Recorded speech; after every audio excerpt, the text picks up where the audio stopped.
Hello friends, क्या हाल चाल। उम्मीद करते हैं आप स्वस्थ और मस्त होंगे। आज हम अपने एक शॉर्ट्स में एक पैराग्राफ हिंदी का कक्षा 12 पवन दुखी का पद्यांश कंप्लीट करने वाले हैं।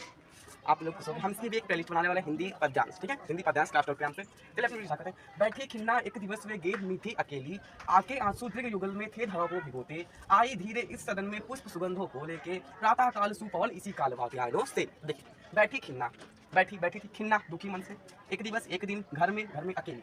इस पद्यांश में राधिका के विरह का वर्णन किया गया है, जिसमें राधिका विरह होती है क्यों? क्योंकि उसके श्री कृष्ण मथुरा चले जाते हैं, वृंदावन को छोड़।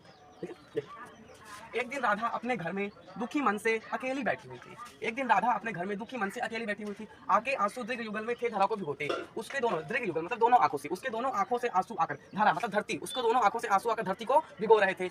आके आंसू दृग युगल से थे धरा को भिगोते, आई धीरे इस सदन में पुष्प सुगंधों को लेकर। इस सदन, सदन में से होता है घर, सदन में क्या होता है? घर। आई धीरे धीरे से इस घर में पुष्प की सुगंधों को लेकर कौन आती है? प्रातः वाली सुपवन, प्रातः वाली सुंदर पवन इस सदन में आती है। कहाँ से आती है? वात्यायन, वात्यायन मतलब होता है खिड़की से, खिड़की, खिड़की से। ठीक है, देखिए।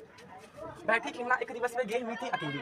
एक दिन राधा अपने घर में दुखी मन से अकेली बैठी हुई थी। उसके दोनों आंखों से आंसू आकर धरती को भिगो रहे थे। दृग युगल मतलब दोनों आंख, उसके दोनों आंखों से आंसू आकर धरती को भिगो रहे थे। आई धीरे इस सदन में पुष्प सुगंधों को लेकर, प्रातः वाली सुपवन इसी काल वात्यायनों से। और इसी समय, इसी काल मतलब इसी समय खिड़की से सुबह की सुंदर पवन पुष्प की सुगंधों को लेकर घर में प्रवेश करती है।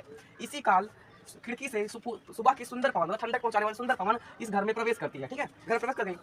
संतापों को बढ़ता देख दुखिता हो। अब देखिए, राधा तो दुखी मन है, लेकिन उस वक्त हवा जो थी वो सबके मन में संचार कर रही थी, मतलब सुख का संचार कर रही थी, लेकिन इसलिए राधा का दुख और बढ़ जा रहा था। ठीक है, संतापों को बढ़ता देख दुखिता हो। वायु को आता देख राधा और दुखित हो जाती है। धीरे बोली सा दुख उससे श्रीमती राधिका हो। देखिए, उससे मतलब वायु से श्रीमती राधिका सा दुख, दुख के साथ बोलती हैं। धीरे से सा दुख मतलब राधिका वायु से दुख के साथ धीरे से बोलती हैं। क्या बोलती है? देखिए, प्यारी प्रातः पवन तुम मुझे इतना क्यों सताती, हे प्यारी प्रातः पवन तुम मुझे इतना क्यों सताती हो, हे प्यारी प्रातः पवन, हे मतलब हे सुबह की प्यारी सुंदर पवन तुम मुझे इतना क्यों सता रही हो।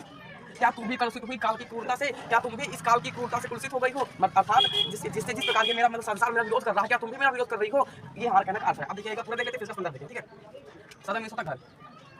बैठी खिन्ना एक दिवस में गेह हुई थी अकेली। एक दिन राधा अपने घर में दुखी मन से अकेले बैठी हुई थी। आके आंसू दृग युगल से थे धरा को भिगोते। उसको दोनों आंखों से आंसू आकर धरती को भिगो रहे थे। आई धीरे इस सदन में पुष्प सुगंधों को लेकर, इस प्रातः वाली सुपवन इसी काल वात्यायनों से। और इसी समय खिड़की से सुबह की सुंदर पवन घर में प्रवेश करती है, पुष्प की सुगंधों को लेकर। ठीक है, संतापों को बढ़ता देख दुखिता हो।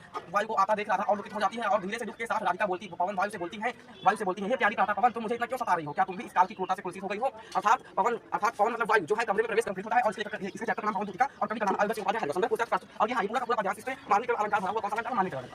मानवीकरण।